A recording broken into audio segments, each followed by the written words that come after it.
आए दिन देश की अर्थव्यवस्था के प्रदर्शन को लेकर नए आंकड़े आ रहे हैं जो उम्मीद बढ़ाते हैं।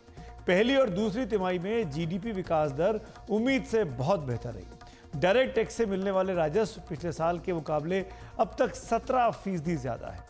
जीएसटी का कलेक्शन हर महीने नई ऊंचाइयां छू रहा है। हालांकि महंगाई दर की समस्या अभी भी बनी हुई है।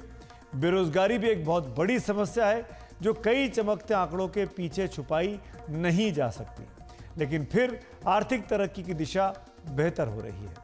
अंतर्राष्ट्रीय मुद्रा कोष यानी आईएमएफ का आकलन है कि दुनिया के देशों में विकास के मामले में भारत एक स्टार परफॉर्मर है। आईएमएफ के मुताबिक भारत बड़े उभरते बाजारों में सबसे तेजी से बढ़ रहा है और हमारे आकलन के मुताबिक वैश्विक विकास दर में भारत का हिस्सा 16% होने की उम्मीद है। यानी दुनिया की कुल मिलाकर जो विकास दर होगी उसमें 16% भूमिका सिर्फ भारत की होगी।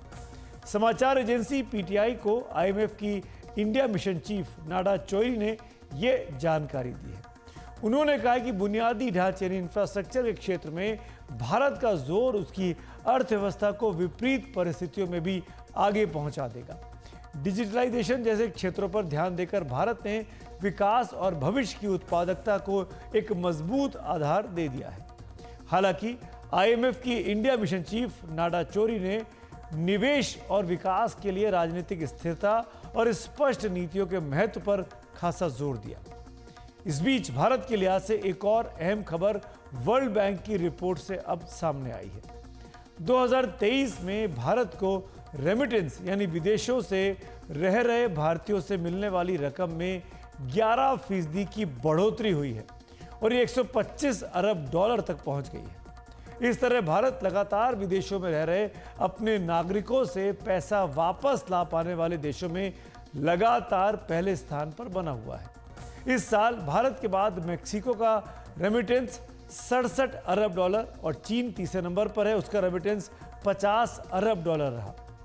इसके बाद फिलीपींस, मिस्र, पाकिस्तान, बांग्लादेश, नाइजीरिया, ग्वाटेमाला और उज्बेकिस्तान का स्थान है। भारत जैसे देशों में इस रकम की बड़ी भूमिका होती है। रेमिटेंस की यह रकम गिरते प्रत्यक्ष विदेशी निवेश और बड़े व्यापार घाटे का असर कम करने में मदद करती है। भारत को मिलने वाले रेमिटेंस में बढ़ोतरी की मुख्य वजह है घटती महंगाई दर और उच्च आय वाले देशों में मजबूत बाजार। इससे अमेरिका, ब्रिटेन, सिंगापुर जैसे देशों में काम कर रहे हाईली स्किल्ड यानी बहुत कुशल भारतीयों द्वारा भेजे गए पैसे में तेजी आई है। भारत को आने वाले कुल रेमिटेंस का 36% इन 3 देशों से आता है। रेमिटेंस के मामले में अमेरिका पहले नंबर पर है।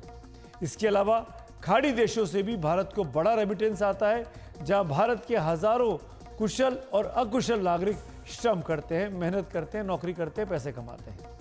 खाड़ी देशों में सबसे आगे संयुक्त अरब अमीरात है जो भारत के कुल रेमिटेंस का 18% देता है। रेमिटेंस भारत की अर्थव्यवस्था में क्या भूमिका निभाते हैं, इस पर हमें ज्यादा जानकारी दी अर्थशास्त्री विजय सरदाना ने।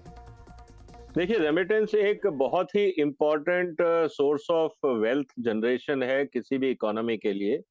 इससे कुछ बातें जो क्लियर होती हैं, पहली बात तो ये कि जो भारतीय बाहर काम कर रहे हैं वो काफी अच्छी पोजीशन में हैं।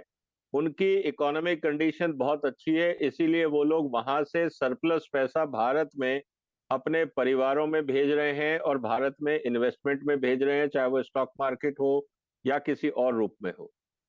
तो एक तो ये कंडीशन सुखद है कि भारतीय पूरी दुनिया में बहुत अच्छा काम कर रहे हैं। दूसरा जो सबसे इंपॉर्टेंट चीज है, जब रेमिटेंस आता है ये वापस नहीं जाता है। अक्सर ये देखा गया है कि लोग भारत में एसेट बनाते हैं, भारत में इन्वेस्टमेंट आता है और उसके कारण भारत में इंफ्रास्ट्रक्चर इंप्रूव होता है, भारत में यहाँ पे आपको सरप्लस कैश मिलता है, एम्प्लॉयमेंट जनरेशन होता है और जो लोग रेमिटेंस भेजते हैं उनके भी एसेट जनरेट होते हैं। तो ओवरऑल भारत की जो आर्थिक स्थिति है वो काफी मजबूत हो जाती है। और तीसरा जो सबसे इंपॉर्टेंट फैक्टर ये है कि ये जो पैसा भारत को आता है ये बैंकों के थ्रू आता है, ये ब्लैक मनी नहीं होता है। तो भारत को भी पता है कि कितना इन्वेस्टमेंट कहाँ आ रहा है, कितना कंजम्पशन हो रहा है, कितना रियल एस्टेट में जा रहा है, कितना गोल्ड में जा रहा है, कितना स्टॉक मार्केट में जा रहा है। तो ओवरऑल उससे आप अपनी इकोनॉमिक प्लानिंग को और अच्छा कर सकते हैं। और ये भी पता लगता है कि किस राज्य में कितना जा रहा है। तो ये कई फैक्टर हैं जो ओवरऑल राष्ट्रीय इकोनॉमी और राज्य स्तर की इकोनॉमी दोनों को बूस्ट करते हैं।